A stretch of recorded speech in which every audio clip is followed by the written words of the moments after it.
I want to introduce one more time, for those folks who might not have heard us lavishing praise on Zach this morning and this afternoon, a brief introduction. Zach Winkler is the founder, along with some teammates who took part in the 2013 RJI Student Competition. He founded SafeTrek, which he's going to describe in just a bit, but many of you have already heard it before, the personal safety app. Zach won 2 of our student competitions at RJI. He's obviously a successful entrepreneur, just raised more than $1 million and brought his company from California back to St. Louis. He's a St. Louis County boy from the beginning, and he's going to say a little bit about his product and what he's learned about it and what it means for other students here in both journalism and computer science who might be interested in pursuing a path similar to his. So Zach, it's all yours. Hi everyone, as Mike said, my name is Zach Winkler and I'm the founder and CEO of SafeTrek. So we live in a world today where at the push of a button, you can get a taxi right to your exact location without saying a word. And at the push of a button, you can get your favorite food delivered right to your door. Yet, when you're in an emergency, when you really need help, you have to pick up a phone, dial 911, explain your situation, your location, and hope that help arrives soon. That's crazy. We've built SafeTrek to be the 911 of the digital world, where at the push of a button, we'll send help to your exact location without you saying a word. So let me tell you how it works. Let's say you're walking home late at night. You're feeling a little unsafe, maybe a little paranoid. That's okay. Open up the SafeTrek application and press and hold on the big blue button. Keep holding on it as long as you feel unsafe. When you get back to your car, your apartment, everything is fine, release your finger from the button and enter in your 4-digit PIN. That'll cancel everything. We're glad you're safe. But let's say that somewhere along your walk home that you need help. At any time, release your finger from the button and don't enter in your 4-digit PIN. After 10 seconds, we're going to send police to your exact location, and we even give them the capability to continue to track you. So we built SafeTrek as this mobile application, but what's really stayed at our core the entire time is keeping people safe. And it's really hard to explain the amount of effort that we put into that. So I'll tell you a quick story. At the beginning of the school year, we had a young woman trigger an alarm at 2 o'clock in the morning on a college campus in Texas. And she immediately text messaged us and said, "I'm so sorry, it was a false alarm, I forgot my PIN." So our call center called her, verified her safety, but on the phone, the young woman said, "I was drinking at a bar with my friends and they left me. And I have just moved to town for school, I have no idea how to get home, I'm lost." And the call center agent said, "Not a problem. I can see exactly where you are on the map. Where are you headed?" And for the next 20 minutes, we stayed on the phone with that young woman and made sure that she got home safely. That's the service that we provide every single one of our customers. Now, I actually stood here this exact day 3 years ago presenting this idea, and we've spent the last 3 years making it a reality. And when Mike asked me to come talk to you guys today, I thought, what would even be valuable from, like, how do you digest all of what we've learned into something that I can share with you so that when you start your next idea, that you don't have to make the same mistakes. And I don't know how we do that. But I figured sharing my story and sharing Aaron's story, my co-founder up there, that it might help tell you the reality of a startup. You hear all these stories on TechCrunch and in the news of how someone created an app and overnight it was a huge success. And that's not how it works. So after we pitched the competition 3 years ago, our strategy was that we were going to take this dashboard and we were going to integrate it in all the police departments across the United States so that they could provide their citizens for free a safety application that solved all of the problems that 911 has today. We thought it was a brilliant idea and that we were going to go and we were just going to be gazillionaires after we integrated into all these police departments. And we were working with the Columbia Police Department and got a lot of good feedback from them of the problems that they try to solve as dispatchers and how we can make them better. And we tried to integrate with them, but it was slow. So we decided we were going to accelerate it a little bit. We went to a couple police chief conferences across the United States to try to sell police chiefs on getting this technology integrated. And we kept hearing the same things over and over again. I love it. This is great.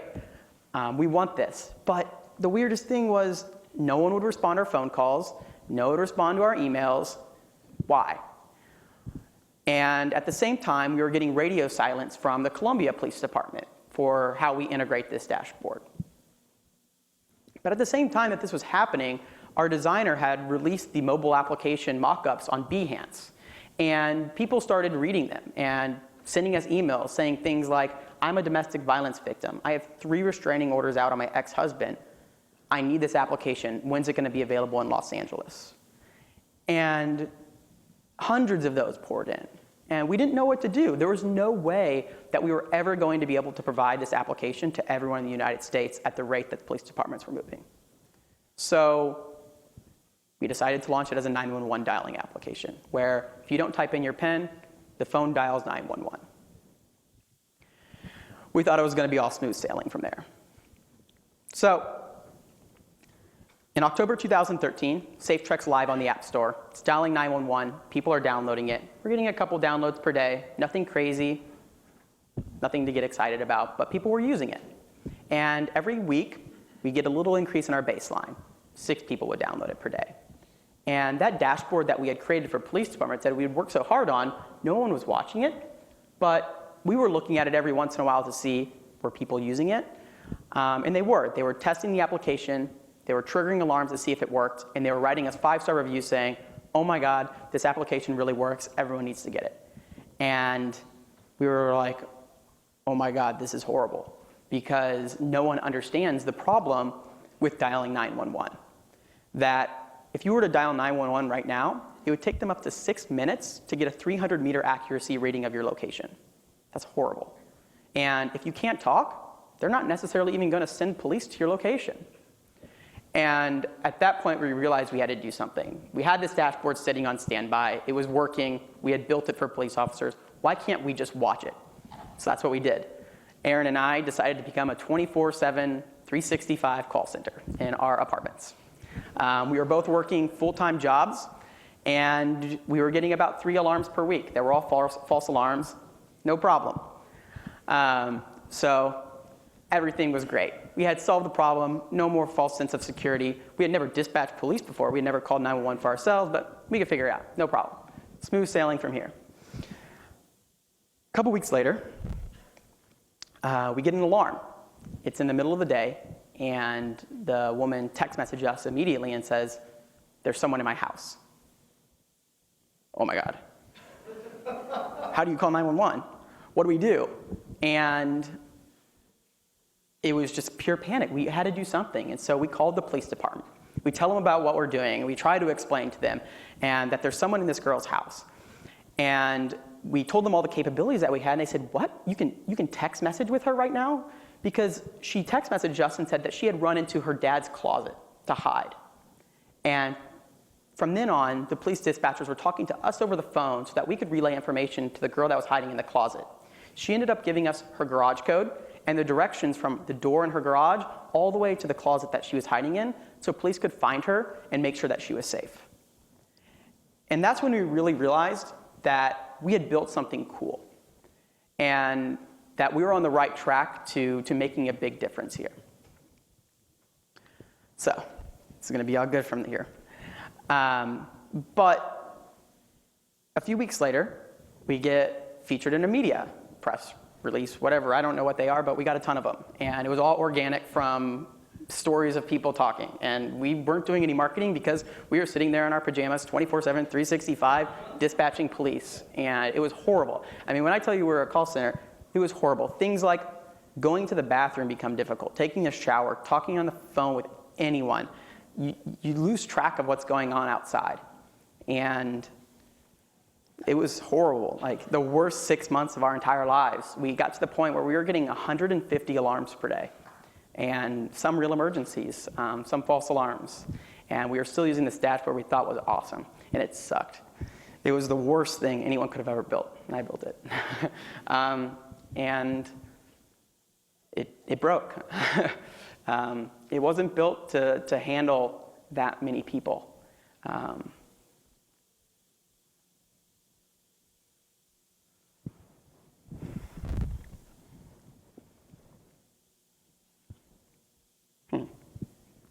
Practice this, and this didn't happen. So we rebuilt it from scratch.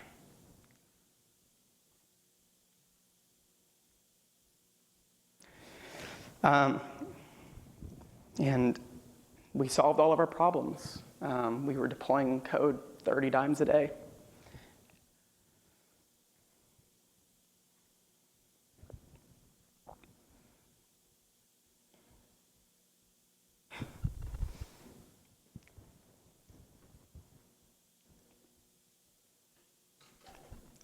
But eventually we got to a dashboard that worked. And we got it to the point where we could handle it ourselves. We were pressing buttons, it was automated. We could get police to respond extremely quickly. At first, it took us almost 10 minutes to get help to someone. We got it down to 30 seconds. Everything was good. Our lives were horrible. It sucked. And one day, we received an alarm in the middle of the afternoon again. And Aaron was handling this alarm. And the girl, he calls her a typical alarm.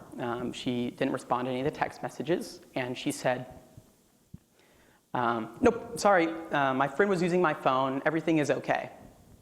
And he said, okay, well, I need to verify your PIN so I can cancel your alarm. And the girl says, click, and hangs up. So we're like, what's going on? That was weird. And so the phone starts to move between houses. It's in Philadelphia. And we call her back, and we say, we need your PIN to cancel the alarm, or else police are going to keep coming. They've been sent. And she says, that bitch is dead. She was selling herself for crack. And hung up the phone. Oh my God, what have we done? We don't have insurance. We don't have an official call center license. We don't have permits with police departments. We're done. And anyways, we called the police department. We got them there. We told them that the girls were out of breath. There was a little giggling in the background when when the girl said that she was dead. So we thought it might be a prank. We were hoping it was a prank. And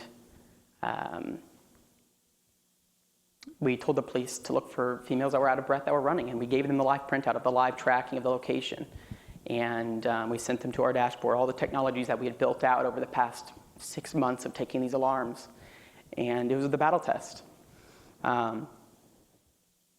We tried connecting with her friends and family on social media. We contacted her school to try to figure out if this was a joke or not. Radio silence, nothing. And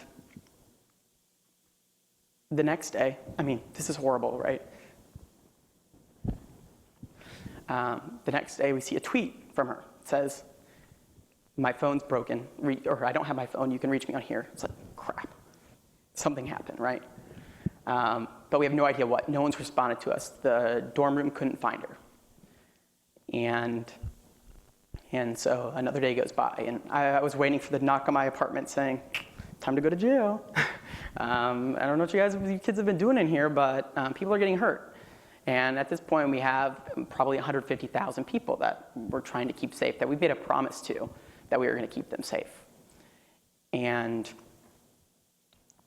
we don't know what we did, and we don't know what's wrong. But the next day, we received an email. This is our janky call center that we were using that we were going to get arrested for. We received this email. My daughter was attacked at a bus stop. On Tuesday, my daughter was attacked at a bus stop. She activated your app when the people approached her. She is okay, and the police have 2 of the people that attacked her and are pretty sure they'll get the 3rd. I'm so grateful to you for this app. When I learned the dispatch team from SafeTrek was doing everything that they could to learn of the dispatcher's condition and safety, I knew I needed to tell everyone about SafeTrek. We gave you the approximate address on your printout to the police and are sure will help in the search for finding a 3rd attacker. I wish I could hug and thank you personally. It worked. We got them help. Huge relief. But what we realized was, this is getting real. We're not messing around anymore, and we can't be taking these in our pajamas. So we fire up a call center. We get certified emergency dispatchers that are trained EMSs to provide medical assistance, that are trained to do this day in and day out, 70 of them, so that we can have this protected 24/7. Redundant locations if something happens, it's good. We get legal involved to make sure that we're good from a liability perspective, and we get insured. Everything is set up, the business is running smoothly. At this point, we're at about 200,000 users. We offboard it. We spend the next couple months trying to get our lives back on track. And then about a year ago, we left our jobs to work full-time on SafeTrek. Well, at this time, during all of this, Aaron had left his job. I was working at Intuit still, paying out of my salary to make sure that we could stay alive. And about a year ago, we left our jobs to work full-time. We've grown it to 700,000 users, and it's a lot better. Never alone. Some questions for Zach? I'm sure there must be a few. Who wants to start?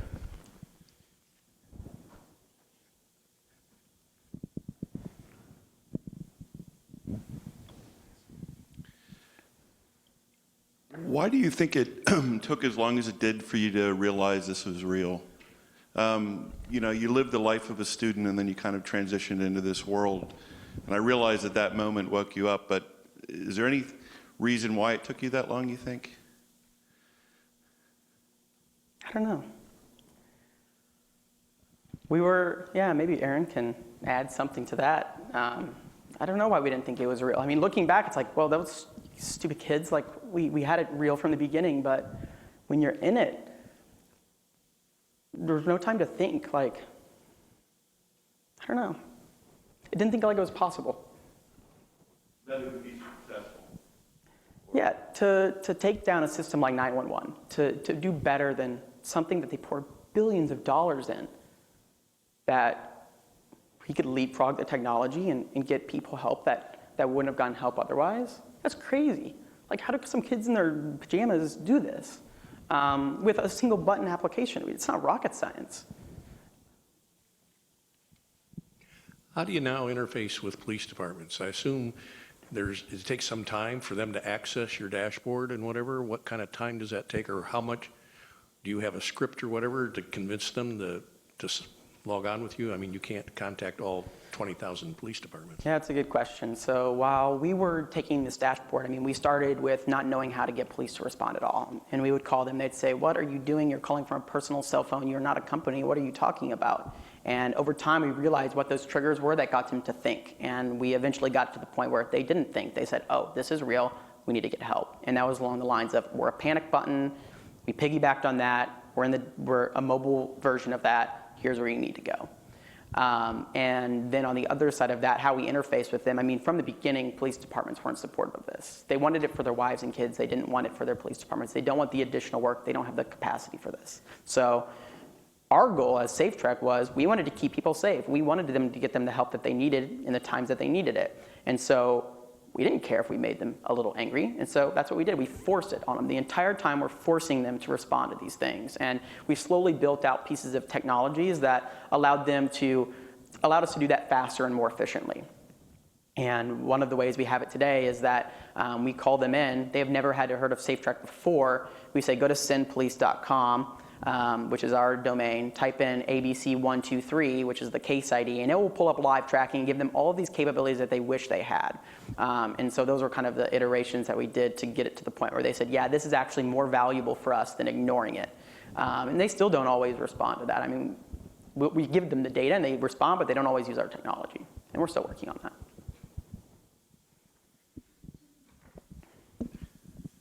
So I don't know how you can necessarily, help somebody come up with a great idea. I mean, that's on them, but talk a little bit about the different skills you did pick up, whether it was marketing or presentation or business savvy, whatever it is. What are the things you had to acquire in the past 3 years to get to where you can bring your business back here, grow the business? What did you have to learn?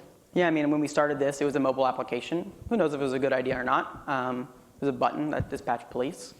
But it was the exercise of realizing that there was a small, we kept it so specific, and we realized when there was a small issue that we had, that we would solve it. And eventually, it started navigating further and further into the space of, okay, we're actually going after 911. We're no longer just this button that connects to police. We have to do it better than them. And so that was one of the things that we learned, which was that no one knows the answer, no one knows how to do any of these things, and that it's the exercise of getting those rapid cycles of learning and solving the problem and figuring out what the next problem is that really made SafeTrek what it is from a skills perspective. I mean, I think we've learned every skill that exists from customer acquisition, marketing, design, business, of figuring out how we actually make money from this thing, how we set up all these contracts, how we get the legal in place to do these things. I mean, there's so many pieces that come together, and doing it again, they would come together at the beginning, but the reality is they came together all the way up until, now we're still setting some of those things up. And so it doesn't have to happen up front, I think, is the piece that we learned there. What's the next evolution of your product? It sounds like there eventually should or could be something that municipalities would be willing to spend on to, basically have some kind of proprietary software product as part of the 911 infrastructure maybe, or, Yeah. And kind of going with that, just last week I heard that India is going to start requiring a hardware panic button on cell phones sold in that country in just the next several years. What are your ideas for the next iteration? Yeah, so there's a couple pieces that we're playing with. What we built today, we like to call it automatic safety, where you press that button and you're protected. You have a little bubble around you that if anything happens, you're going to get help. And expanding that bubble to cover all of these use cases is kind of where we're headed. So when you think about 911 in the United States, there's over 300 million 911 calls every year. Yet emergencies are situations where you can't call for help. You can't explain that you need help. So how do you automatically get people help in those situations? And so we've developed an API on all of that work we did behind the scenes to get that dashboard so that anyone can dispatch police, whether it's an Apple Watch that detects you're having a medical emergency because of your vital signs, that we can actually get that to your police department and get you help without you saying a word. Or whether you're in a car and you get into an accident, that we automatically can get you help. And expanding on that is the next iteration of SafeTrek. And then I would like to encourage our students to ask a few questions too. Obviously, we brought Zach here to speak with you as much as with the other folks in the house. So be thinking of what your questions would be. And this is a student question. So, because a student today asked me a question that you talked about at dinner last night. They said, I'm on a capstone team, and there's 4 of us. 2 of us are going to continue the product, 2 don't. And we want to write a document that gives them, a percentage of equity in this. And I kind of began to say that's maybe a bad idea. And I wonder if you could talk about your thought process while you were a student working on a project to then running a company, and how equity gets dealt with, and any pitfalls a student could make while they're here and, giving their friend 25% of a company. Yeah, so I mean, we could write a book on all the mistakes that we made from an equity standpoint, and that's a super valuable, is a super valuable question. And we faced this problem. I'm trying to figure out the best way to answer it. So we faced this problem at the beginning. We had a team of 3 coming out of the competition, but there's no one of that team other than me are still here. Yet, if you were to think of it as we're equal partners at this point, and you divide it up, and you have an LLC, and you say, okay, it's 33, 33, 33. If they leave tomorrow, both of them, you now have 33% of the company to build it forever, to get it to wherever you want that company to be. Yet, they have 66 for just coming up with the idea. That's crazy, right? Especially when you go through things like becoming a call center, right? It doesn't feel great knowing that you're working for them at that point. And further down the line, it becomes an issue when you fundraise. If you go into an investor and they're about to invest in your company and they say, okay, I'm going to give you X amount of dollars for X percentage of the company, and you only have a little sliver, they're going to say, well, I'm going to take all the rest of your equity, and you're not going to have any motivation to make my investment worth something. You're going to leave. And the solution that kind of exists today for that is called vested equity. So it's more on the C Corp side of things because of the legal structure there of shares of stock. But the idea of it is that your shares of stock, or your percentage doesn't vest, or it doesn't exist immediately. So if you get it and you leave tomorrow, it's not yours. You have to earn that like a paycheck over 4 years or whatever term that might be, typically 4 years. But if typically they also have a 1-year cliff, meaning that if you leave within that first year, you don't get anything. Which, to take back to your question of the stage of the idea that they're in, from the person who is on the I'm leaving side says, well, I worked 30% of the work to get the idea to where it is now, I need 30%. But from the business side, there's a whole bunch more to build that needs to happen before you can earn that equity. And so the cliff solves that effectively. No one would even get in the first year, much less a small or school project piece of that. Does that answer your question? I just wonder about the money part. I mean, where's the cash flow? From SafeTrek, we charge our users $3 a month. And that pays for 70 employees, or do you have just contracts with 70 people? We have a unique agreement with our call center, and so we use the space, but we have capacity inside of it. So you can think of it like Amazon Web Services if you're familiar with it. So there are 70 trained, but we can dial that up or dial it down based off the capacity that we need. So it covers it. Does that answer your question? Yeah, so you're profitable? Yeah, we're profitable. We were profitable from day one. We raised no money for the first 3 years. Now, when I say profitable, we didn't take salaries. We made no money from this. We were sitting there dispatching police to cover our expenses and make sure that we could keep people safe for free. And then about last year, we turned on revenue. We flipped the switch. We said we're going to start charging a subscription. We've been growing that very steadily at a profitable rate. We just raised a round of funding last month that'll dip us into not being profitable at the ability to scale up extremely rapidly to get to where we want to be. Students, any questions or comments? Yes. I just want to say thanks for coming in, and I mean, I'm graduating this year, so it's really nice to see firsthand, you know, a project that you worked on in school actually getting and going somewhere with it. So thanks for doing that. Thanks.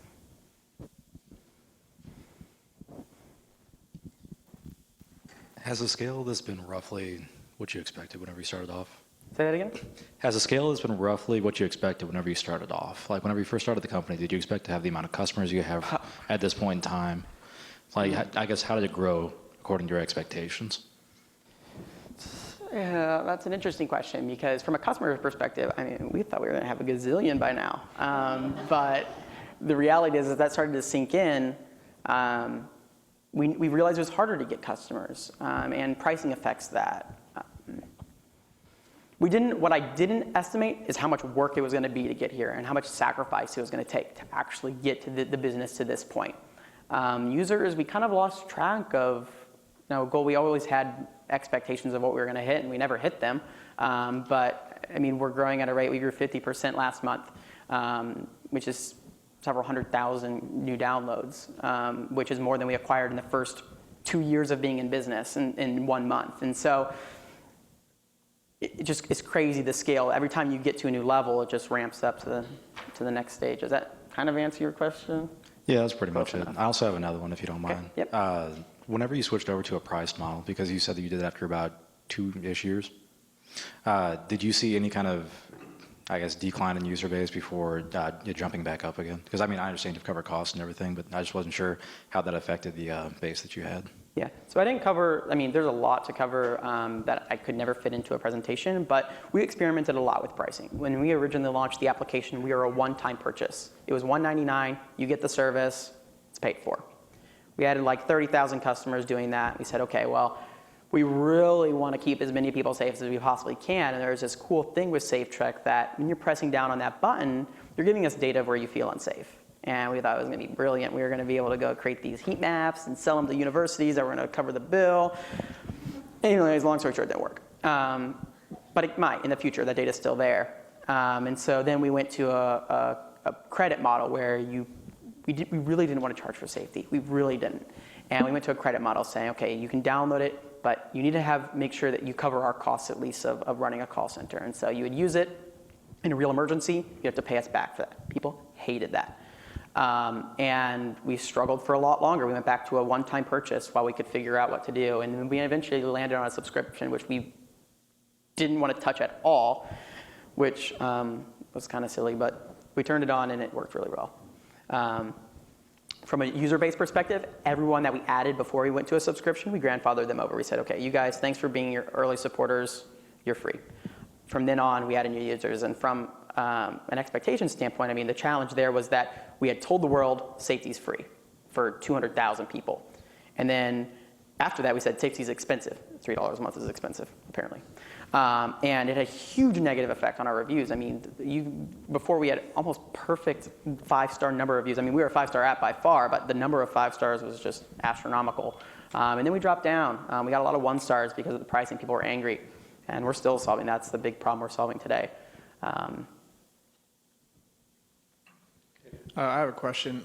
So you talked a lot about like the times that got really difficult and was kind of troublesome for you, like actually developing, since it was just you and your partner in like an apartment, I'm assuming. What kind of kept you motivated to not just let this idea kind of die after you just did the competition, but continue to like, I guess when it got tough, what made you like want to continue to make it grow and make people feel safe? So kind of a step back, the setup that Aaron and I had when we were doing the call centers, he was actually here in Columbia, Missouri. He was living with his girlfriend, which allowed us to live relatively inexpensively. And I was living in San Diego. So we were 2,000 miles apart. We had no contact for those entire 3 years. I mean, the first time I saw Aaron since I left was coming back for, well, it was going to be coming back for this, but when I moved back last month. So working remotely was challenging. Now, what kept us motivated, I think, you know, I gave a presentation a while back and someone asked me, why did you never quit? Or did you ever think about quitting? Which is kind of similar to what you asked. And I sat there thinking, what? Ever quit? Why have I never thought about quitting? Like, that was horrible. Like, that was absolutely horrible. And I talked to Aaron, I called Aaron after, I was like, Aaron, why have you ever thought about quitting this? He said, what? I was like, there's something wrong with us. But anyways, I think what it was is that there was just no way you could. We had people that were trusting their lives with us, and there wasn't even an option to quit. We can't just, oh, we're shutting it down. Like, stop. If you use the application tomorrow, your call center is gone. Sorry. And we weren't willing to do that, and so we just kept going. Now, that was a motivator after we added users. Now, getting to the point where you have an idea and continuing with it, we got lucky. We got really lucky. I mean, I've been building apps for a long time, and I would submit them, and if they didn't get a whole bunch of downloads, I was like, oh, dang, it was a bad app. And that's one of the things I learned with this is I never took those far enough. I never tried hard enough to actually get those to be successful because it's not going to happen by itself. Downloads don't just happen. But we had a unique feature of SafeTrek, which is that there was a people and an emotional aspect. And so when we started receiving those emails from people saying, I have 3 restraining orders out, they're like, wow, okay, I have something that could help them. Like, this is good. We're on the right track. And so that was motivating to get it to the point where we had users, and then it was all downhill from there. I think we'll end it on that note. Let's please thank Zach Winkler for a really inspiring story for us.